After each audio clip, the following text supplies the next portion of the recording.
Good afternoon, everyone. Welcome back to Your Brain on Air. I am your host, Ollie Vogt Larson. And does anybody else remember when Anthony Fauci, back in the 1980s, told everybody during the AIDS epidemic that it might be spread through close contact, or it might not even be spread through sexually transmitted contact? It's like, for anybody whose memory is a little foggy on that one, I was one to be like, oh, open mouth, shocked, like I'm freaking out. I have no idea what I just saw. Here, I'm going to show you this clip. Safe from the disease. This brings in the implications that there are other ways, just plain close contact. And given the long incubation period of this disease, we may be starting to see, as we're seeing virtually as the months go by, other groups that can be involved. And seeing it in children is really quite disturbing. When you say other close contact, give me some examples. Well, for example, if the close contact of a child is a household contact, perhaps there will be a certain number of cases of individuals who are just living with and in close contact with someone with AIDS or a risk of AIDS, who does not necessarily have to have intimate sexual contact or share a needle, but just the ordinary close contact that one sees in normal interpersonal relationships. Now Wow, guys, I mean, I trust the science. That's what everybody did back then. That's exactly why everybody was like, ooh, your buddy Gary, your buddy, Preston, doesn't he hang out at those bars downtown, like the gay 90s and shit? Ooh, I just saw this thing on ABC News from this guy, Anthony Fauci. He's like one of the leading experts on this whole disease thing. Like, I'm not saying that he has it because your friend is gay, but like, I just don't want to have to bring out the Clorox wipes. I don't want to have to be wiping down the counters, and I don't want to, like, the bathroom alone. I'm going to have to disinfect the whole bathroom. If he asks to shit, I'm going to have to say no. I'm like, unfortunately, I have kids here. You know what I mean? I can't risk that shit. One more time from Anthony Fauci. That there are other ways, just plain close contact. Plain close contact. The long incubation. This is why your mom didn't let you hang out with any of your gay friends. She was always like, hey, I know that you're living at home. I know that you're whatever. The times are tough in the 1980s, even though prices are, only going to get worse from here. I understand that you're going to be living with me for a while. Don't bring any of your gay little friends around because I try to keep a nice, clean house and I don't want AIDS here. Ladies and gentlemen, speaking of gay guys, I want to talk about this.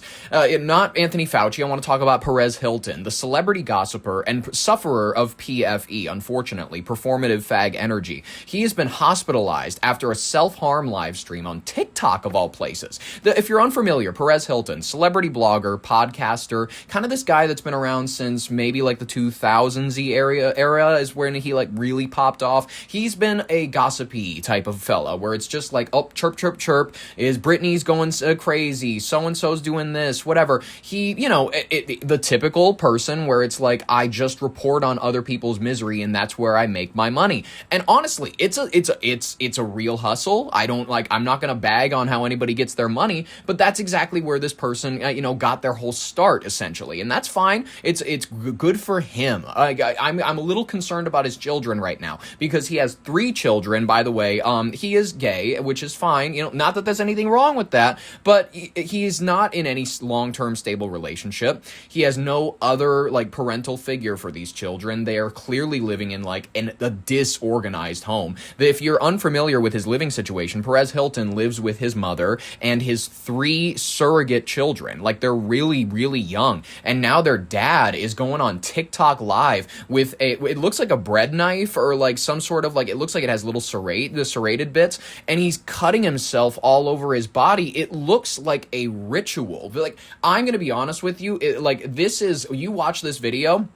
If you want to, I'll put it in the description. Nothing's going to stop me from doing that. I'm going to put the whole thing in the description. It's on Reddit. You're going to have to be 18 plus in order to watch it, but it's worth it. It's worth a watch because it's fucking crazy, dude. He looks like a scored pig. It is insane. But I'm just going to give you a fragment of the audio. I'm surprised TikTok lets this stay. I'm very surprised that they let it stay as long as they did. Ladies and gentlemen, this was a video that was he was talking about how Ariana Grande is taking a break from social media and how he wished everybody who's doing badly, he was like, I hope you're doing well. Less than 24 hours after Perez Hilton shared that video voicing concerns about Ariana Grande's health, tonight he's the one people are worried about.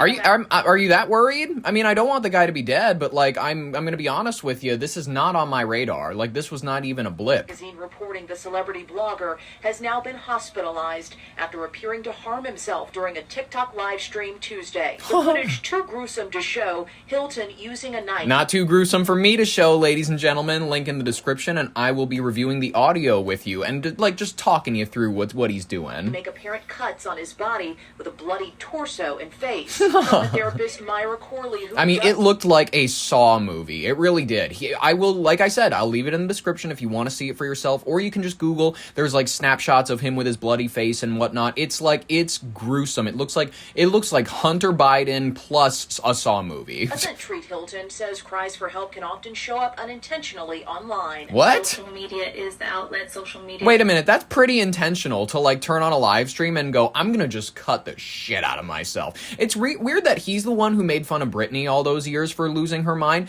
and you know how she was the one that was dancing with knives. Everybody thought she was gonna be the one cutting herself up, and it's him doing it. People go for connection, but also for rescuing in a dysregulated time. What? A lot of times when you get to that point of such a crisis, such dysregulation, you're not at the point of intentional decision making. The Miami-Dade Sheriff's Office telling ABC News in a statement they received multiple calls regarding an individual who was live streaming acts of self-harm on social media. Deputies quickly located the individual's residence where they spoke with family members on scene. Wait a minute, family members on scene. This means that family members were nearby, or at least present, like in some way. They may have arrived like after, wait a minute, after? If police just arrived, that means that he was still there with his knife, being all fucking goofy. Was he doing this in front of his kids? I'm gonna be honest with you. He's already doing like test tube babies on women and whatnot, where he's having genetic babies with no fathers or no mothers, no mother figures except for him. I'm really worried about what he's doing with those kids. In all honesty, can you blame me for being worried about it?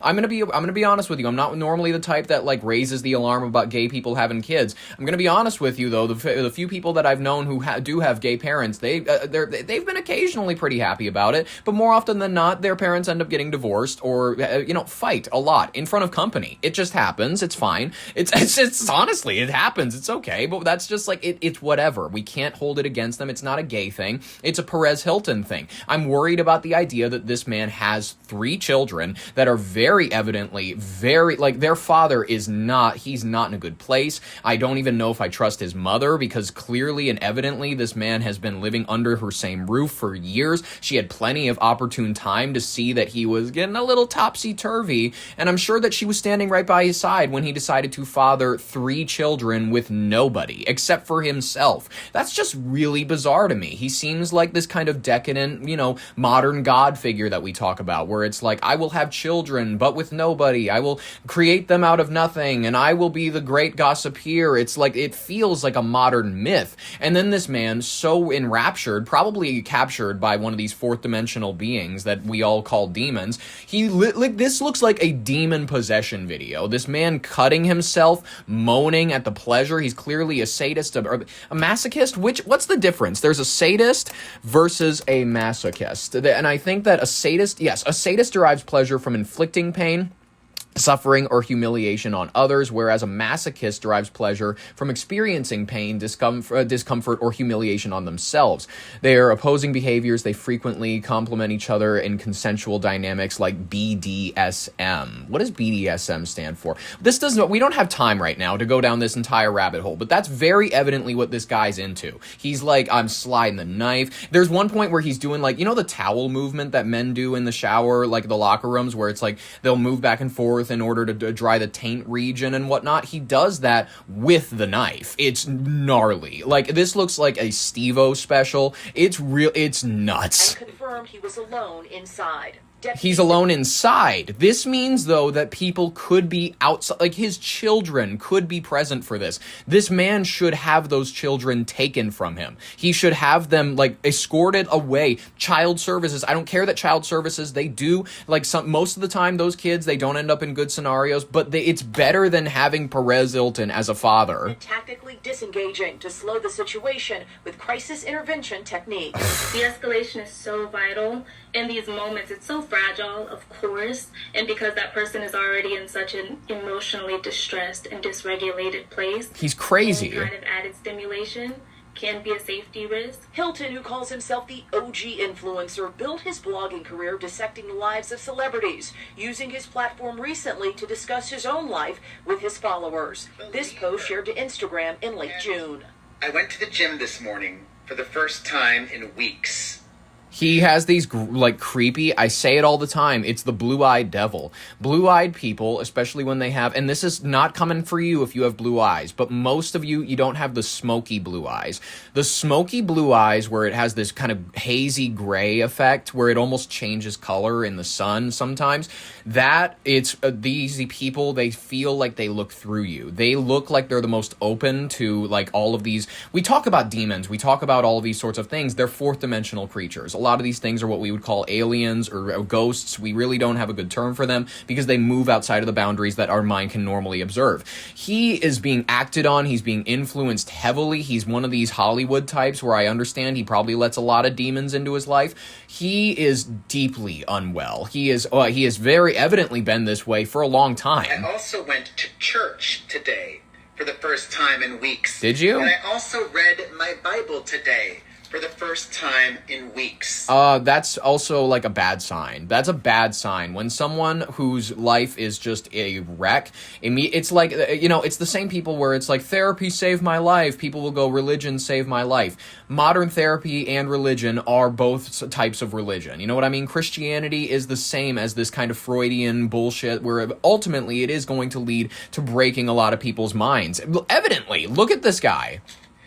I was in a bit of a spiral because I was overwhelmed with our move to Miami, and I didn't do these things that I know are good for me. What? And representatives for Perez Hilton tonight say they have not yet made direct contact with him, but they're saying they do appreciate everyone's concern and are asking for his privacy to be respected during this difficult time. Well, I will not violate his privacy any more than he has violated his own, because tonight, ladies and gentlemen, right now, as a matter of fact, we're going to break down his cutting up ceremony live. Ladies and gentlemen, I will put this video in the description if you'd like to watch it yourself, but otherwise, I will be breaking it down just visually speaking. It'll be like an audiobook where it's like, Harry slid the knife across his chest. Ron Weasley shouted, "What are you doing, Harry?" It's going to be like so descriptive. You're going to love it.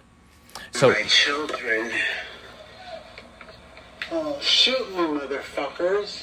what? He said something about his children immediately. So right now he's holding the phone like kind of near his head, and his chest is all covered up. His face is kind of slashed. He looks really, really cut up. He said something about his children at the very, very beginning. Let's cut on back to that real quick. All right, here it My is. children. What is he referring to? Oh, shoot me. Do I hear some people like screaming outside? Oh, shoot me, motherfuckers. The police are here. Uh-oh. Ah. Oh, I can hear that knife blade sliding across some hairy part. He's a very hairy man for a gay guy. He must be like an otter. Is that what they're called? The gay guys with a lot of hair? They're like twinks also? Oh. Ooh, here's the clip. Okay, so here's him. This is cutting back to an earlier part of the live stream. This is on Reddit, so it's pretty disorganized because it was somebody like screen recording and then putting all these clips together when the live stream was done. So essentially what's happening right now is he's got the serrated bread knife looking thing and he's running it across his back, right around the kidney section. He's doing like this seesaw pattern back and forth. Jesus, my guy. All right, and then he moves to like a front pattern. He starts going with how men, when they work out, they have like a V shape right near where their hip bone kind of connects to the top of their leg. He's sliding like right across that area. It looks like a really sensitive region. He could cut an artery if he's not careful. Oh, I think he spit to lubricate it. That's a very gay guy thing to do. One more time on that. Holy man, this is crazy. Look at you go, man. I'm surprised TikTok lets this stay. Ooh, he's sliding the knife around his neck a little bit. Kind of his clavicular bone. Ah, Ooh, yeah. okay, so he slid it right under his tit region, and then he slid it right across his stomach. Whoo! Damn. This is whoa. Okay, so then he leans over, he starts the knife again right around like the side of his calf, and he runs it all the way up his leg, and then like kind of around his side region, he lifts it up, and he's like getting ready to cut somewhere else. Oh, then he runs it on that region a couple times, like right around where his ass meets his like side of the thigh. Whoo! Oh my god, that must feel great, man. That's me, like, getting a good back scratch, you know what I mean? Where I'm, like, I'm getting that good, like, really itchy spot, and it's like, it feels so good.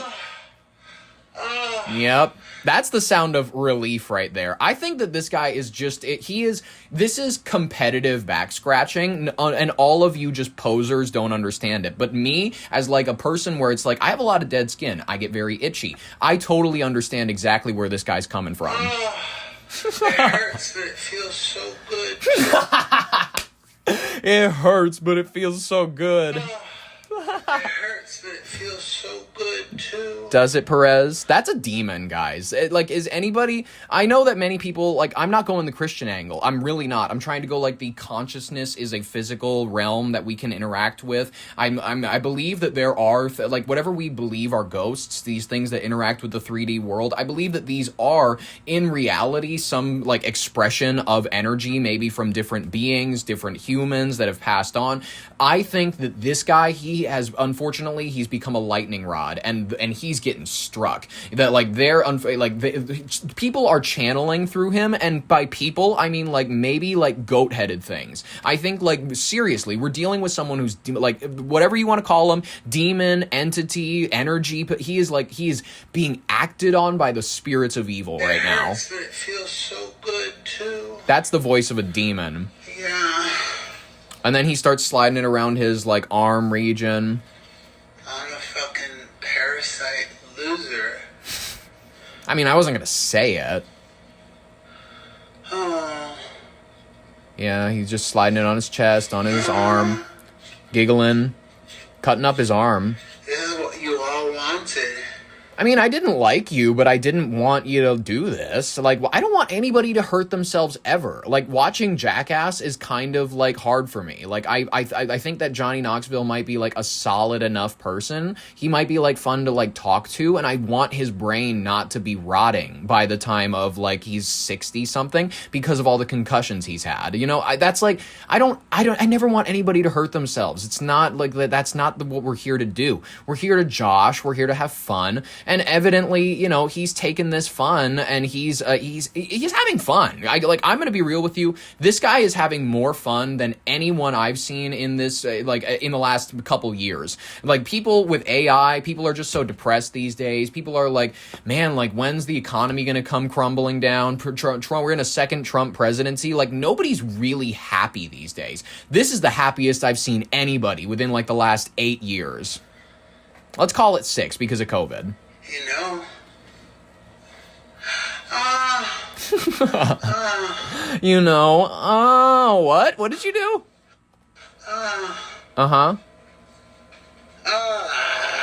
Okay, it looks like he's just kind of sawing it back and forth on his ass region. Jesus, man. Just stop with the spitting to lube it up thing. It'll be interesting to see what happens after you die. He's like cutting up his leg a little bit. Holy man. Yeah, cut up your stomach a little bit more. Oh, he dragged it across his neck a little. Oh, he's going back for seconds. He's cutting up his face a little more. Whoo! He's going hard. Oh, he just joined a live stream with like, okay, it looks like a white guy. He looks like a white Arab guy. You know what I mean? And then there's like 2 black girls. What's up, fuckers? Oh, 5,000. Perez, what the fuck are you doing? I'm committing suicide. What are you doing? No, that's not what we're doing here. I'm committing suicide. No, that's not what we're doing here. I'm committing suicide. What are you doing? No, that's not what we're doing here. Is it? Yes, it is. Can you know Perez? Perez, what's wrong?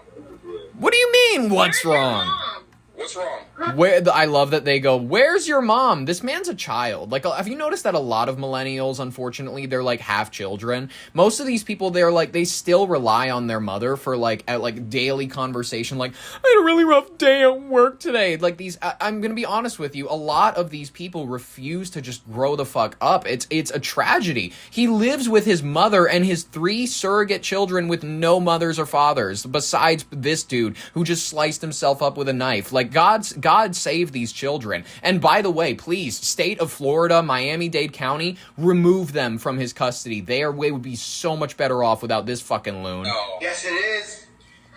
Can you know Perez? Perez, what's wrong? What's wrong? Where's your mom? What's wrong? Perez, are you okay? No, Perez, no. Perez, what's wrong? We gotta get out of Florida. The water probably. But then water probably, I think the water's doing it, you guys. I mean, I think Perez, prayers for you, Perez. I don't know what's going on with you. The authorities confirmed that Hilton was alone inside the residence during the incident and that law enforcement initially de-escalated the scene before safely securing him. Miami-Dade Fire Rescue subsequently transported Hilton to a nearby medical facility where he is currently receiving care and professional evaluation. Representatives for Hilton released a statement acknowledging awareness of the situation and asking for privacy. I'm happy to have respected it, while emphasizing that their primary focus remains on his health and the well-being of his family. That's my main concern right now. Yes, save the family and get them away from him. The incident comes after months of public medical challenges for the veteran celebrity commentator who previously shared updates regarding hospitalizations for sepsis and deep vein thrombosis earlier this year. That's terrible. Some people on, especially like the TikToks and all that, they're going, it's post-sepsis syndrome. Like, all these people, some people lose their mind and whatnot. And I've known some people that have unfortunately had sepsis. I cannot vouch for the idea that they've lost their minds afterward. It's whatever. Maybe it's going to be that. Maybe you can blame whatever you want to blame. But like, in all honesty, I just think that like, when you're at the point in your life where you're slicing yourself up, you're scoring yourself up like I said, like a ham, like literally like a Christmas ham. He was cut the hell up. When you're doing that, I just want to go, I'd say that the kids need to be saved. They need to be saved. I don't care. You can tell me that child services, they more often than not, they give them into foster care and they get like abused there and what, like, I understand that. That's a risk I'm willing, and even in Florida, it's a risk I'm willing to take. Knowing the nut cases that probably run foster cares in Florida, I'm still even looking. I'm looking at the heroin addict, ex-heroin addicts. I'm looking at the trailer park foster care parents. I'm looking at anyone and everybody before I even consider sending them back with their father. He is not in any sort of state to where he should be having these children. He never had the support to have these children. He never had a parental figure for these children. And I understand people are going to go, oh, you don't know anything. You don't know. Like, you can't tell people they can't have children that are single. Like, I'm like, well, single parent households generally, they have like the worst statistics you can imagine. And I'm just gonna, it's true. It's verified. Ask the Census Bureau if you really are so upset with me over it. Perez Hilton, thoughts and prayers. Is that really the best thing that I can come up with? It really is. I'm not going to bother with anything else, unfortunately. Best wishes? I don't know. Thanks for the video. It was a very, I appreciate the idea of, celebrities where it's like, hey, I'm going to lose my mind. I'm going to kill myself. Like, imagine if we got Kurt Cobain live streaming his suicide. Oh, that'd be awesome. God, that would be like one of those things where it's like, it's a Reddit 50-50. You click on the thing and it's like, holy shit, I just watched one of the most famous, grunge musician. Was he grunge? Yeah, whatever. I'm not a Nirvana guy. I'm sorry. I know Dave Grohl. He was in that band, I think. Or am I thinking of the wrong people? I don't think so. I'm thinking of Foo Fighters. But, I think he went to do Foo Fighters after his friend blew his head off. It doesn't really matter. It doesn't matter, ladies and gentlemen. Whatever. People are going to lose their mind. They're gonna invite demons into their life, and guess what? Those demons, whether you think that they're figurative, the demon alcohol, the demon weed, or the demon drugs, or if it's literally demons, these forces beyond our understanding, beyond the sciences that we have currently for consciousness and understanding these dimensions beyond the third and fourth and fifth, whatever you think is causing Perez to behave this way, let's all just hope that it subsides. Let's hope that if it doesn't subside, that he stays stays in an area where he's unable to enact harm on himself or others. Like, unfortunately, there are some people that will be in a padded cell for the rest of their lives, and it may be him. That's not up to me to determine, ladies and gentlemen. That's up to the courts. All right. I want to move on to something else. I want to move on to a dramatic upset for the Democratic establishment. Progressive candidate Dr. Abdul El-Sayed has won Michigan's closely watched Democratic primary for the U.S. Senate. So he's a physician, former Wayne County health director. He narrowly defeated the four-term Congresswoman Haley Stevens, who we talked about, I think it was just yesterday. I'm 90% sure it was just yesterday. And we covered her weird clips. Israel comes to me in my dreams. I was put off immediately. Not to say that I wanted a Muslim to win, though. I don't like Muslims just as much as I don't like Catholics. You know, I don't want anybody who's devoutly serving I want my kids to get into heaven. Like, knock it off. Get the fuck away from me and get the fuck away from politics, you freak. I'm like, honestly, anybody who is like overly like I'm zealot. Everything I'm doing is to service my like the future that my children are gonna have in this country, well, as Christians or as Jews or as much, like, knock it off with your Kabbalistic pedophile bullshit. I don't care. People like they tell me, oh, so and so in my family, they just got their confirmation. I'm like, yeah, that's fantastic. I'm so happy to hear that you guys are so unquestioning. I'm like, thank you for confirming to me that your family is very much so not the deep thinker types, more like the WeFest attender types. Like, all right, whatever, that's all right. That's not up to me. It's up to anybody else and whatever being they want to worship. I understand that it's all an excuse just so you can hand your money over to pedophiles and you can feel better about yourself every week. That's a great thing. I'm happy for you. I'm happy for you that you can do that. I have a little bit more respect, though, for the Jews, because the Jews are just they're so dedicated. You know what I mean? They wrap the stupid thing around their arms. They daub every fucking day. They do like the daily prayer and whatnot. And I just Christians are so lazy. They're so Father, Son, the Holy Ghost, so you're the team we love the most, and they're like confession and shit, but it's so it doesn't demand anything of you. They're like, what about Lent? Shut the fuck up. You get to eat fish for an extended period of time. Knock it off. I'm gonna be honest with you. At least I'm gonna be real with you. I'm not a Jew lover. I'm the furthest from it. I strongly dislike the religion of Judaism, and I believe that it is a plight on this world. But I have a little bit more respect for people that walk around in shoals, that walk around overly covering themselves. By the way, Catholics and whatnot, like Lutherans, Presbyterians, Christians in general, they're so loose a lot of the times. I like the Amish Christians, the one where it's the men, they cover up, they don't wear anything that goes above the knees. The women, they're all still they look like the Handmaid's Tale and shit. I love the Christians who are really practicing what the Bible says. I love it when, if you are that crazy, you're really crazy. But I don't like it if you're half crazy. I don't like it if it's just we grew up in the church. Well, mom grew up taking us to church every Sunday and it's just something we do. And it's you're so unquestioning. You're so just go through the motions, don't really think about anything beyond that. It's so just it's pathetic. It's upsetting. And so that's exactly why I didn't want a Muslim to win. It's why I didn't want a Christian to win. And I was in a bad camp either way, because Haley Stevens is a dirty Protestant. And I'm saying this as somebody who grew up Lutheran. It does not, don't think you're getting one on me. I'm just going to be honest with you. I've been down that road. I ate the crackers. I didn't get sexually assaulted by the priest as far as I remember. You know how people can block that shit out for a while, and I don't get weird when people touch me, so I don't think that I have any of those signs, very evidently so. And I wasn't an altar boy at any point, so they didn't have any times alone with me. You know what I mean? That's really the times where they'll get you. It's over the moment that your parents have signed you over to spend hours alone with these old creepy men. It's done for you. They don't give a shit about you. They don't care. They just want you out of the house for a little while. That's why, by the way, most kids end up becoming I go volunteer at the church and I'm under the age of 18 or whatever. It's like, oh, your parents wanted you out of the house. Otherwise, they wouldn't be leaving you alone with an organization that has been so rife with pedophiles that it's like, well, it's worth the risk. I know Pastor Pete or whatever his name is. It's like, worth the risk.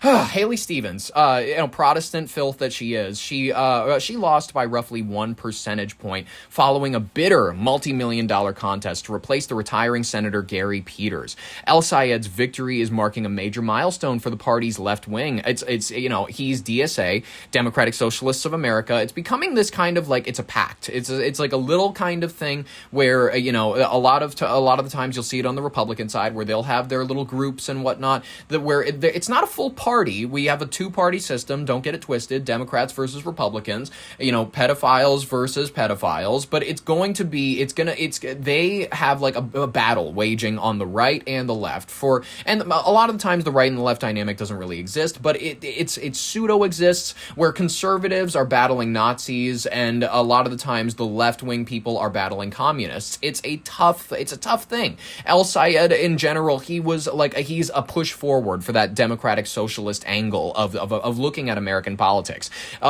He's overcoming a massive spending deficit from outside political action committees. El-Sayed's campaign also centered on a populist anti-corporate platform.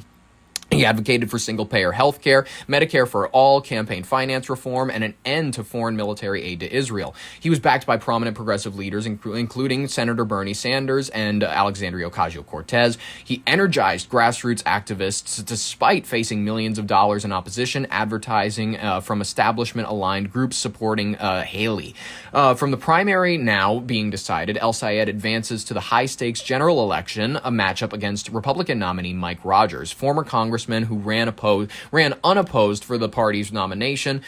Michigan is expected to be one of the most pivotal states coming up in this election here. It's going to be tough for I'm going to be real with you. This is going to be tough not only for the Republicans, it's going to be a tight race. We all know that it's going to be. It's going to be whether or not the Democrats can actually win a victory to where they have control over anything. It's going to be tough. Talk to me. What do you see? Democrats need to net 4 seats to win back the Senate. We know this.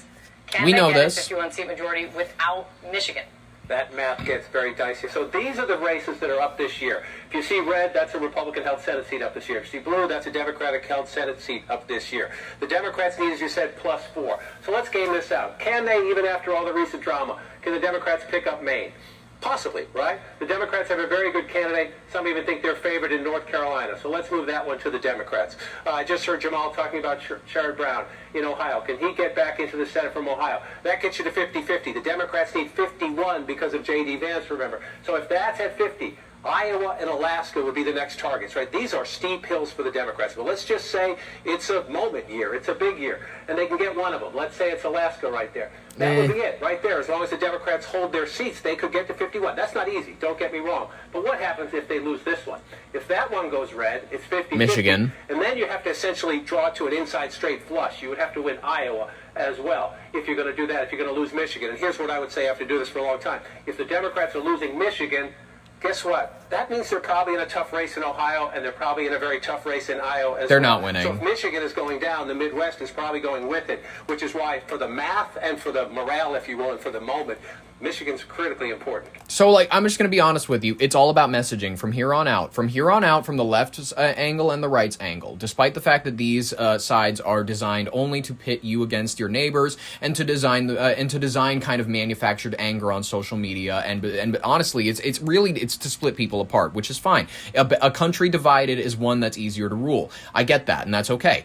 I think that it's going to be all about, for the Republicans, their angle is to go, everybody on the left, everybody that they have been pushing forward is, aligned with DSA. Regrettably, these are the socialists who would like to abolish the Senate. If they need to remind people continuously that these are a lot of, unfortunately, the Democrats, they're not pushing back on the idea. They have only 2 things to pick from. They have people that are either completely funded by Israel, Haley Stevens and John Fetterman types, or they have DSA candidates where they're very much leaning towards we need to tear shit down, we need to reform it. And I understand Zohar Mamdani, he's like, well, I don't support everything that they believe in. And I'm like, well, you support a grand majority of what they believe in. So let's cut the shit here. I want us to get our act together. In order for the Democrats to win anything and to put this administration in check the way that they claim to want to, the only way that they're going to be able to do this is if they reform the angle. They need to win over independents. They need to win. And I understand people, they're sick of hearing this. They're like, well, we tried that in 2024. You really didn't. I'm just going to be honest with you.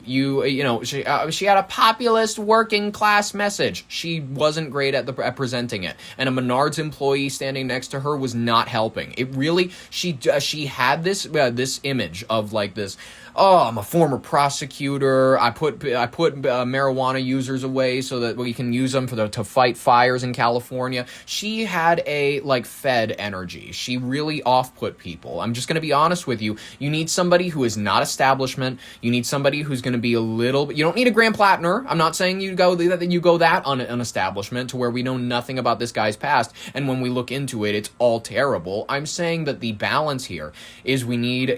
I'm not saying an Oprah Winfrey candidate. Her school is closing in South Africa. She has enough on her plate right now. I'm saying that we don't need a Big Mike. We don't need Michelle Obama coming in. She doesn't even want to do it. Let's be really honest with you. This whole thing, politics in general, has only been a disaster for that woman, and anything that she has tried to do with her life afterward has proceeded to do nothing for the zeitgeist. Nothing. Anybody who wants to, argue with me can do so in the comments. Put forward one thing that she has done with any significant weight after the presidency of her husband, by the way. All right, I'm just going to be honest with you. The only way Democrats are winning anything is if they moderate the message. I know a lot of people are tired of hearing about that. I know plenty of people that are fed up with the Trump energy. They're like, no, we have to swing back the other direction. We have to. That's what happened with Biden, and it off-put a lot of people. It's unfortunately Biden swung too far left. He swung too far, and I know many people, they want to be like, no, he was a perfect centrist. Not even close. He swung very far left, and understandably in response to the Trump administration swinging things further to the right than they had been in the past. So it's this teeter-totter. It's a grandfather clock swinging back and forth, right and left, right and left.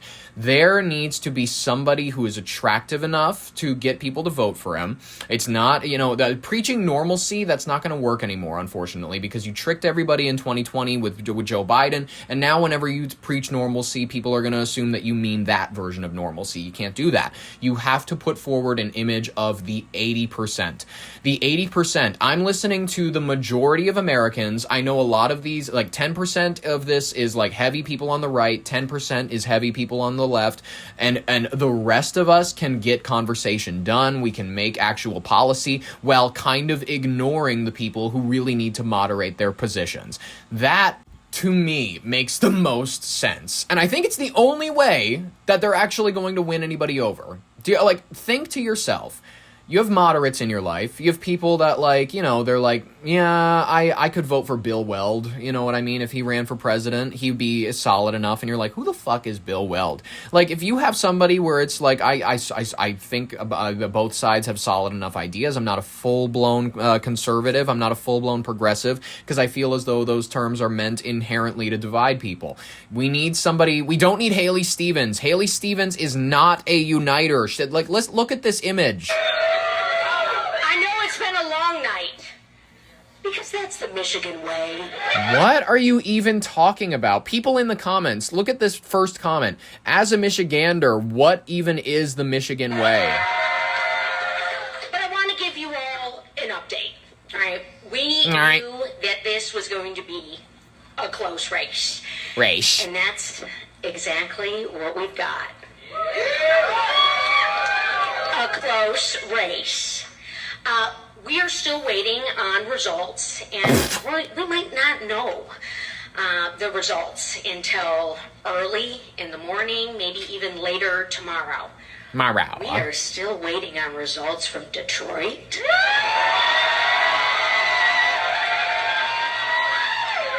We got Keith Williams in the House, the chair of the Michigan Democratic Party Black Caucus. They know what they did when they named that thing the Black Caucus. Waiting on results from Flint? Who the fuck is even living in Flint? Muskegon County? Oh, this is so awkward. Macomb County. But friends, I I am feeling good about this race. Are you, Haley? Well, NBC News Decision Desk is officially projecting that Abdul El-Sayed will win the Democratic primary for the United States Senate in Michigan. He defeats Congresswoman Haley Stevens. He will be the Democratic candidate this fall in the general election against former Congressman Mike Rogers, who won the Republican nomination unopposed. Rogers, who sought a Senate seat in 2024, narrowly lost, seeking a rematch, seeking a rerun here. He will do it against Abdul El-Sayed. Well, ladies and gentlemen, that sucks, unfortunately. Like, I don't know what else to say. Mike Rogers is winning. I don't know what else. I don't know how to tell you. It's there's a chance. There's a world where El-Sayed is going to win. And there's a world where, there's many worlds. Let's not theorize on what world we're going to have tomorrow, because we authentically don't. We really don't know. We really don't know. Like, I'm going to be real with you. Iran is 5 days away from having a nuclear bomb.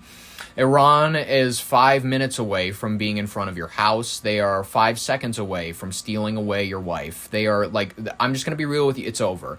And this is a message directly from the desk of Donald J. Trump. He has given this to me directly. He wants me to, in his words, it says, do your best to fearmonger. Make sure people understand that this is a life or death situation. Not really, haha. Make sure not to read this part on air. This is a very clear and direct message. I'm going to be real with you. He hasn't sent me very many direct communiques. I'm more of like a Russian, a bot, if anything. I'm more of like one of these types where I China programs whatever they want me to say, and then I just come out here and it's like an AI. But it's rare to get commands directly from DC like this. So I'm very happy that I could be of assistance. Thank you very much, Mr. President, for asking me to do this. I'm very honored. Ladies and gentlemen, I want to be honest with you. This has me a little bit disturbed, and I want to disturb you too. And I'm going to disturb you with the rapid fire section of today's headlines. A lot of things you need to know about in order to keep your media diet healthy. Scientists are saying, who are these scientists? Don't ask. They're saying the Earth's population may need to be cut in half over the next 2 centuries in order to help protect the planet. Okay, how about we just make the Earth bigger? That's is it possible I have an IQ too high? Over the past 100 years, the global population has surged from fewer than 2 billion people to more than 8.3, putting unprecedented pressure on Earth's resources, ecosystems, and climate. But researchers are warning that the planet may not be able to sustain this level of growth indefinitely. You know what this is code for? This is code for we gotta start killing people. And you know what that is the perfect time to roll out? You're going to legalize suicide, medical assisted death. You're going to get abortions active. You're going to get people in economic situations where they feel hopeless to have children. You're going to cut jobs with AI. You're going to make humans not really that necessary. And you know what? I'm going to say this. The people who will live to see 2050 or something, they'll probably have a good time, because it'll be like the Jetsons where we all have shit. The house cleans itself. It's the story Ray Bradbury wrote, you know what I mean? Where it's like the house, it cleans itself. It takes care of everything. And then the family is supposed to be living in it.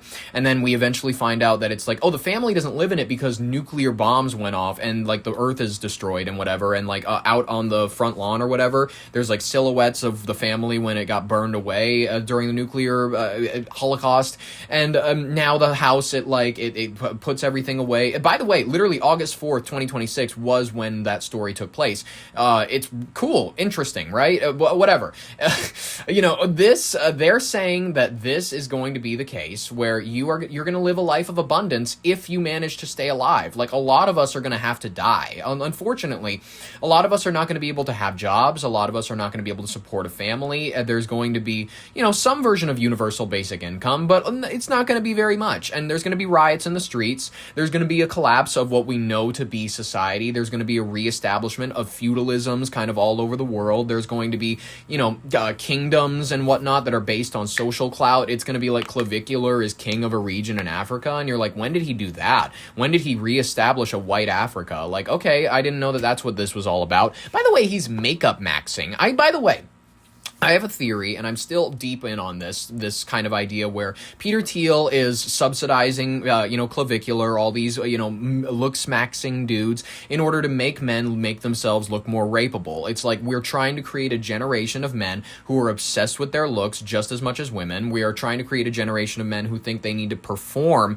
beauty for not just women, but other men. They need to look decent. They need to, do whatever it is. We're leaving the age of, Robert De Niro is kind of an attractive guy. We're leaving the age of people who just let themselves age Italian pasta. That's really that's an attractive fella. You know what I mean? We're leaving that age. We're going into an age of get a nose job, you ugly piece of shit. You don't look good. You need to better yourselves for other people. That is, it's a curious angle to go, especially for men who are normally so I don't care what anybody thinks. It shows that men really are just as insecure as women. They just do a better job of hiding it most of the time. And then they express it in ways that it's misdirected anger. It's they just have much worse ways of dealing with it. Ladies and gentlemen, this is not trying to become a conversation about men versus women or whatever, but I'm trying to say that Clavicular is out there with this Peter Thiel money trying to convince men that they need to make themselves look poppin', look bangin', or whatever they want to say. And it's all Peter Thiel he's gay. You know what I mean? His heaven is a world where it's just a bunch of twinks walking around with girlfriends and whatnot, but it's they're eye candy for me. I've built a world where all men are just as beautiful as I'd like them to be, or at least the ones that are on social media and, the ones that are inhaling the content that I've been paying for the last 20, 30 years. I don't know. That's just a thought, an idea that I've I've been kicking around. Let me know what you think about it. There is a conversation to be had about the new documentary that is slandering Jared Leto's good name, as though he had a great one before this. The Oscar-winning actor and musician has been accused of sexual misconduct by 4 women in a BBC film. We have gotten a little bit of word from Jared and how he's feeling on this matter. I interviewed Jared Leto. Are the allegations against him career-ending? 4 women have accused Leto of sexual misconduct. They were aged between 14 and 19 when the alleged incidents took place. Yikes. He was in his 30s and 40s. Yikes. Leto says, I've never sexually assaulted anyone in my entire life. These claims are absolutely and categorically false. Etta, not her real name, was 16 when she met Jared Leto. She alleges he got hold of her number and very quickly it turned into a sexual thing on the phone. Etta's alleged encounters with Leto happened in 2013, the year in which I interviewed him, when he was at the peak of his career. He was single, and talking about speculation around his sexual encounters, he said, so many are assumed but not true at all, and others people have no idea about. There has often been little attempt from Leto to hide his liking for teenagers. In one TV clip, he quotes from the film Dazed and Confused. That's what I like about high school girls. I keep getting older, but you stay the same. And footage from his 30 Seconds to Mars gigs shows Leto inviting young-looking girls onto the stage, putting his arm around their shoulders, and in one he kisses a girl's cheek. In 2013, when I suggested to Leto that he was kinky, he laughed and said, I'm a grown man. I've certainly had lots of different experiences. Since then, he has won an Oscar for Dallas Buyers Club, played the Joker in Suicide Squad, and had massive success with his band 30 Seconds to Mars. Who have not made a good song in their entire discography, might I add. To forthcoming Andy Warhol and Karl Lagerfeld films, but these allegations really do feel like a potential career ender. I wasn't aware that he had much of a career before this. He was in House of Gucci. That was the last time that I saw him. And he was, a lot of people hate it. I loved it at the time. I was this kind of Wario type figure. I know it's probably nothing like Paolo Gucci. I looked at clips of Paolo Gucci, photos that I could find of him, looked nothing like him. They put him in a fat suit for some reason. The guy who he was playing was kind of a little chunky, but not that fat. He was not as big as they portrayed him to be. And he was just this overdramatic, Ophi kind of figure. Watch House of Gucci, by the way. People dog on it. It's fine. I give it like a 7 out of 10, where it's like, okay, I have key issues with it. Some of the pacing is not the greatest. The accent work, especially from people like Adam Driver, is not always the greatest. But you gotta give it to Lady Gaga, child eater that she might be. She did a pretty decent job playing that lady. I watched clips of that lady. She sounds like her. She's got her accent down pretty decent. Maybe I'm just a retard. Maybe I didn't open my eyes enough for it. Maybe I'm wrong about House of Gucci, but I actually enjoyed it enough to where I own it on Blu-ray. I'm that retarded. I am that retarded. I also loved the moment when we went into the theater. I went to go watch this with my fiance, and the clip where the older man, I think it's Jeremy Irons or something, House of Gucci cast. Give me the cast. Not Al Pacino, not Jared Leto, Jeremy Irons. Yes, his character Rodolfo Gucci. They give him a baby because they're like, oh, we just had a child. Look at your grandchild, and then Adam Driver's character is like, aren't you proud? You have a grandson now. And then he's like, oh no, not a grandson, a granddaughter. Yes. And then I love this part because he goes, oh, this is so great. We need more women in this family. It is instantly smash cuts to him in a coffin. I thought it was funny. I thought it was enjoyable. Nobody else laughed at it. We thought it was hilarious.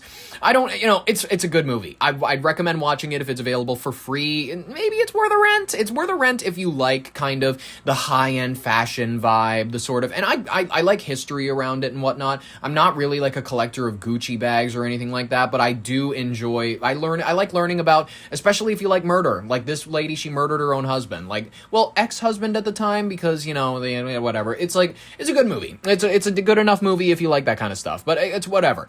Let's move on to the next thing. Let's try, what other stories do we got in this pile? You posted a lot about this is the Wisconsin Democrat. Yes, the socialist. Okay, so Dana Bash, she talked to Francesca Hong, a state assemblywoman and Democratic socialist. She's leading the polls in Wisconsin, in the Wisconsin Democratic governor primary, and Bash has asked Hong about past social media posts where she endorsed defunding and abolishing the police.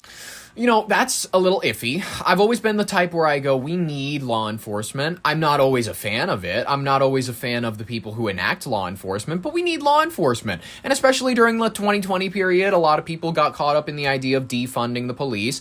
I would say restructuring or like re-interviewing, reassessing the people who work at the police stations. There's better ways to do this. There's better ways to catch people that are definitely bad types. So, I don't know. There's definitely, you can point to systematic hiring issues. You can point to like background checks that don't go well enough. You can point to officers that go district to district, sheriff's department to sheriff's department, and they their record doesn't really follow them. They keep getting hired even though they keep sticking guns in teenagers' faces for no reason. Those loopholes, those sort of things, we need to get airtight on our police hiring system. We need to get airtight on our police training.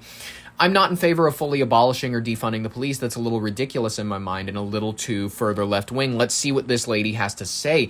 Asian being governor of Wisconsin? In what world? You posted a lot about the police back in 2020 and 2021.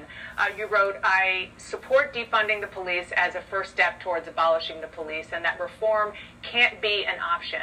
I know you say that a governor cannot defund the police and that you do not want to, quote, govern by slogan. I just want to be clear. Does this mean that you no longer believe in the goal of defunding and ultimately abolishing the police that you posted about 5 years ago?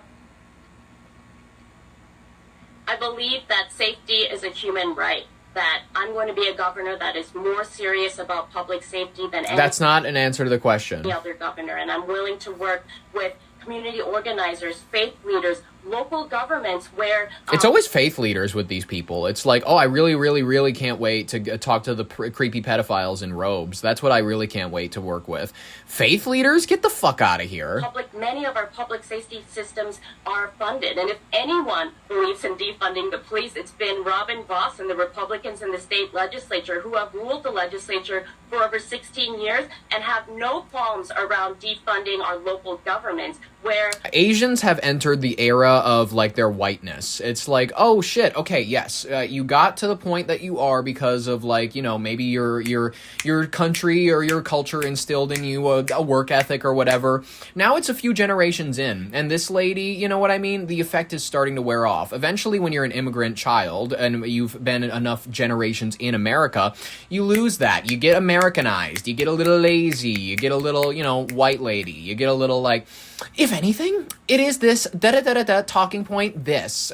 And I'm not going to answer the question you just asked about whether or not I support defunding and abolishing the police. These are folks who provide some of the most essential services in preventing violence and making sure that we're getting guns off of our street. And so to be serious about public safety, I'm most interested in making sure that we are being tough on the causes if we're going to be tough on crime, and make sure that we build community safety all across the state. That was such a white answer. It was so white. I thought Asians are supposed to be like statistics. This is exactly why you're wrong. She was so white and just like, let me paint a tapestry of language so you just get confused. Opinion change then on defunding the police? Oh, she's mad.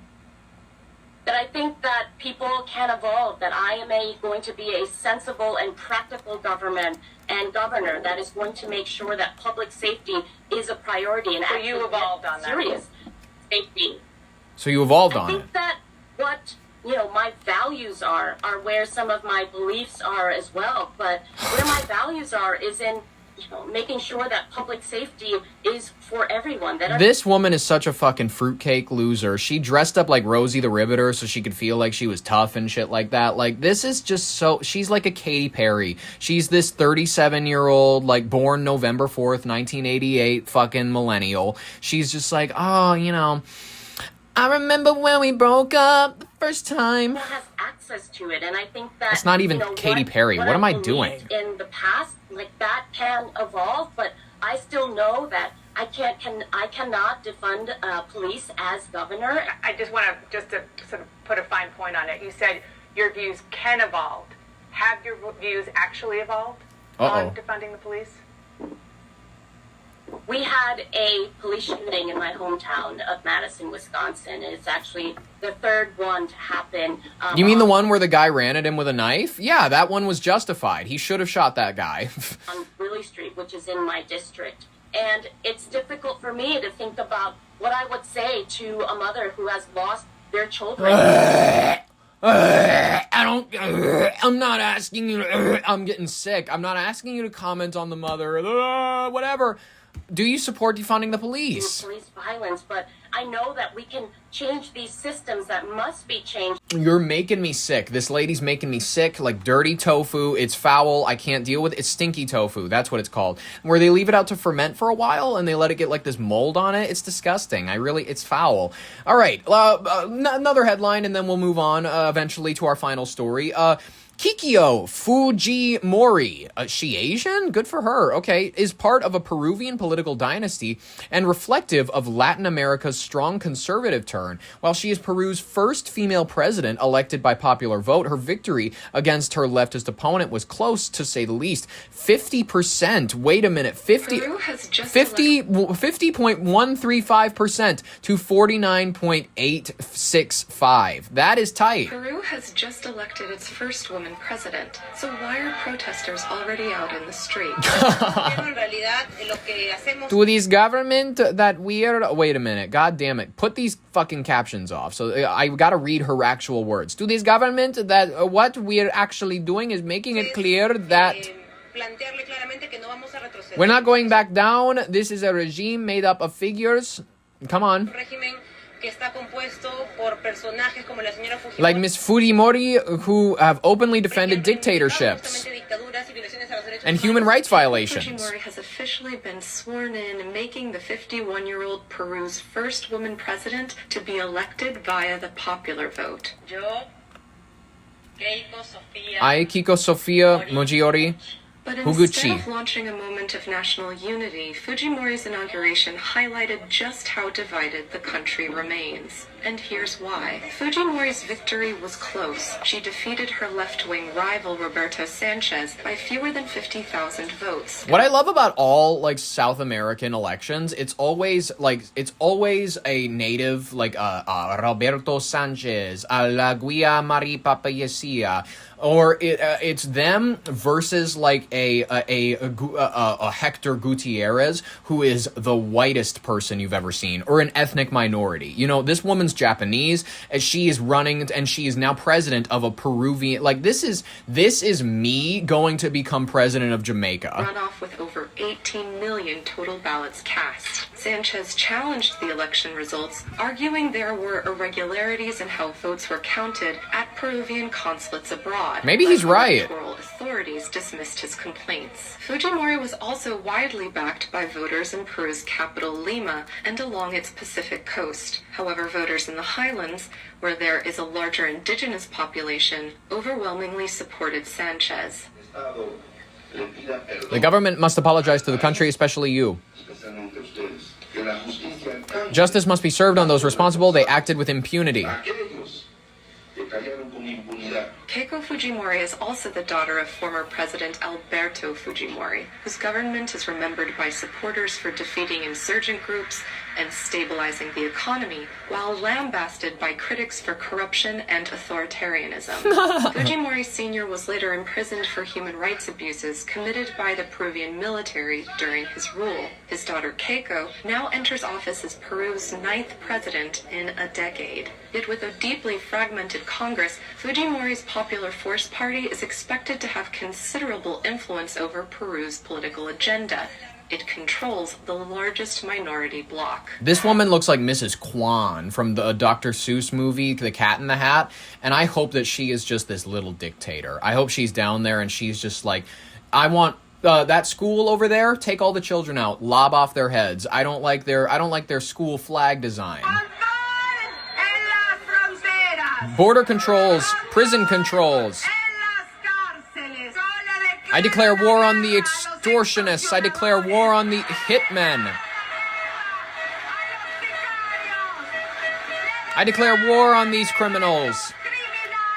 Advocating closer ties with the U.S. and tougher policies on crime, Fujimori's win, no matter how narrow, is evidence of a broader political shift across Latin America, with a string of recently elected right-wing leaders, many of whom, like Argentina's Javier Milei, Chile's Jose Antonio Cast, Bolivia's Rodrigo Paz, Ecuador's Daniel Noboa, and Uruguay's Yamando Orsi, all were in attendance at Fujimori's inauguration ceremony. It's Uruguay, but whatever. Ladies and gentlemen, I want to move on. I want to move on and cover our final story for the day, just so I can finally let you go. You know what I mean? It's been a while. I've taken up enough of your time, and I feel like I've already made you mad enough with today's stories. So, you know what? This one actually is kind of fun because it's a little bit of there's some trouble at the White House apparently, because President Donald Trump and other senior White House officials, they have privately been expressing some hope behind the scenes that the embattled Ohio Congressman Max Miller will exit his re-election race. If you don't know, according to sources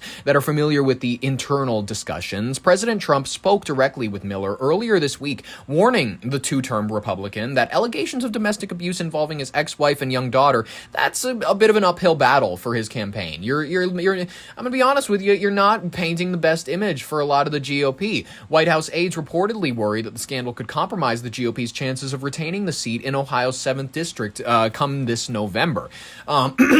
So they're obviously putting a little bit of pressure on the guy, obviously, because his ex-wife, Emily Moreno, daughter of Ohio Republican Senator Bernie Moreno, had a lot of serious allegations against him. Senator Moreno publicly called on his former son-in-law to step down, describing his behavior as erratic and urging him to seek professional help. In response, Miller has adamantly denied all accusations. He's labeled them as false personal attacks. To defend his standing, Miller announced that he is launching a self-requested House Ethics Committee investigation, maintaining that internal campaign polling shows him leading his district, and he does not plan to step down anytime soon. So, despite backroom appeals from party leaders, he is insisting he's not going to withdraw from the race, and he's arguing that dropping out would validate the unsubstantial claims. Can I just say it? I'm standing by it. I love it when somebody genuinely goes, no, I'm going down with the ship. And if you really have something, come at me with it. If this is all bullshit, this will be hilarious. Oh, he threw hot water at me or whatever, like, and the reality is, like, he handed her a bowl of ramen. This would be hilarious. Okay. Party officials face a tight procedural clock under the state election law to replace Miller on the ballot if he decides to step aside, which I doubt he will. The House Ethics Committee is opening a formal inquiry. National Republican strategists are continuing to monitor the situation closely as the party is fighting to preserve its narrow House majority. This morning, Republican Congressman Max Miller says he is staying in his re-election race despite heavy pressure to step aside over claims of domestic abuse. Ain't gonna happen. The House Ethics Committee launched an investigation Tuesday. Miller says he has nothing to hide. Caitlin Huey-Burns has more on the allegations and the high stakes for Republicans. All they're trying to do is create rumor mills without evidence. Ohio Congressman Max Miller remained defiant Tuesday, despite growing unease inside his own party over domestic abuse allegations. The tough thing is, he looks like he could be guilty. Like, you know how people that do beat on their, spouses or whatever, generally it's whatever. It's, they just have a look about them. They have this kind of beady eyes, maybe kind of thing. Especially the white guys. It's a lot of the mentally ill white guys, because most of the time white guys are too timid to beat their wives, but they need a little bit of either alcohol or they need a little bit of that mental illness in them. Just kind of push them over the edge.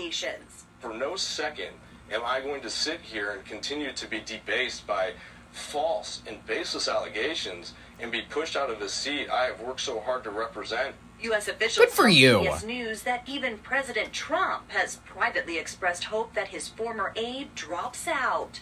Speaking to CNN, Miller confirmed Trump voiced his concern directly to him Monday night. He said, I don't know if you're going to be able to, pull this one out. And you know what, Jake? I reminded him of the same resilience that he had when people told him that he was going to struggle in 2016 and he became the 45th president of the United States. But Trump had this to say last night. I don't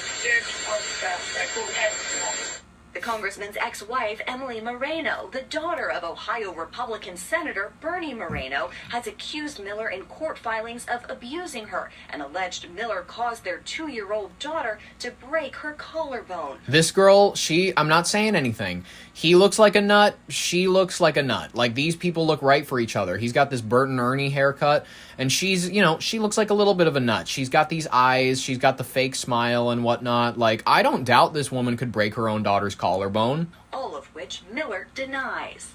I also don't doubt that he could break his daughter's collarbone. Like, neither of these people look, like they're in the right. Morena's lawyer on Tuesday also accused Miller of including a sensitive private photo of his daughter in a trove of documents he released over the weekend in an effort to defend himself. Miller's lawyer took responsibility, saying it was completely unintentional and a mistake. My daughter lives in constant fear of this man. Senator Moreno, who has called for Miller to resign, said... You look like a fucking white liar, too. You look like a little white devil. How can I trust any of you white devils? He personally picked up his granddaughter on Sunday from the congressman. She has a little blue bunny that she sleeps with. Max would not hand over the little blue bunny. Literally held it hostage for 48 hours. Miller pushed back. Well, maybe he's trying to, get her to grow up. She seems a little old to be sleeping with that. Seriously? Past 2? You're still sleeping with a fucking stuffed animal? What are we doing? If that were true, that would be incredibly disturbing and that the senator would be right. Now, so far, House Republican leaders appear to be standing by Miller. In a new interview with Politico, House Speaker Mike Johnson said that while these allegations are serious, he wants that House ethics investigation, which just launched yesterday, Good job, Dad. to run its course. Good job, Dad. All right, Caitlin, thank you. Ladies and gentlemen, shout out to Mike Johnson. I love to see Dad out there doing some good work. I haven't heard much from Mom lately. Rachel Maddow's been on the quiet side lately. You know what I mean? I understand I'm a little bit of a disappointment. I don't blame them for not reaching out. But ladies and gentlemen, I've had a wonderful time gathering these stories for you. I hope you've had an even more wonderful time listening to them. I have been Ollie Vogt Larson. If any of you would like to be here for tomorrow's broadcast, we broadcast up until Friday, and then we give you the weekend off so you can take a break from all this nonsense. But we will be back at it again tomorrow with whatever it is we feel like covering, whatever it is happens to drop, whatever news there is to discuss. If you'd like to be there for it, like the video, subscribe, ring the bell for notifications, all that YouTuber stuff they tell you to do. In the meantime, I've been Ollie Vogt Larson with your brain on air. Thank you all so very much for listening. I will catch you in tomorrow's broadcast. In the meantime, bye-bye.